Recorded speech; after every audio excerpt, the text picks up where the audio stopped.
Breaking news చూస్తున్నాం. తెలంగాణలో సంచలనం రేపిన ఫోన్ ట్యాపింగ్ కేసులో స్పెషల్ ఇన్వెస్టిగేషన్ టీం దర్యాప్తు మరింత వేగంగా సాగుతోంది.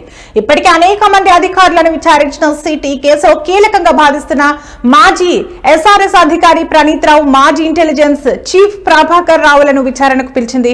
రేపు ప్రణీత్ రావు, ఎల్లుండి ప్రభాకర్ రావు హాజరు కావాలని సిట్ ఆదేశాలు జారీ చేసింది. ఈ కేసులో అత్యంత సంచలనంగా మారిన అంశం 2 టెరాబైట్ల హార్డ్ డిస్క్ల ధ్వంసం వ్యవహారం. ఫోన్ ట్యాపింగ్ కు సంబంధించిన కీలకమైన డేటా ఉన్న ఈ హార్డ్ డిస్క్లను ప్రణీత్ రావే ధ్వంసం చేశారని సిట్ అనుమానిస్తోంది. ఆమె ఈ హార్డ్ డిస్క్లను నాశనం చేసి వాటిని మూసీ నదిలో పడేసినట్లు ఆధారాలు లభించాయి. విచారణలో ఆమెకు సంబంధించి మరిన్ని వివరాలు వెల్లడయ్యే అవకాశం ఉంది.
అలాగే ఈ చర్య వెనుక ప్రభాకర్ రావు ప్రమేయం ఉందని సిట్ అనుమానిస్తోంది. అయితే ప్రభాకర్ రావు మాత్రం తాను పదవి నుంచి రాజీనామా చేసి వెళ్లిపోయిన తర్వాతే హార్డ్ డిస్క్ల ధ్వంసం జరిగిందని చెప్తున్నారు. వీరి మధ్య ఎదురు ఆరోపణలు, వివరణలతో కేసు మరింత మలుపు తిరిగింది.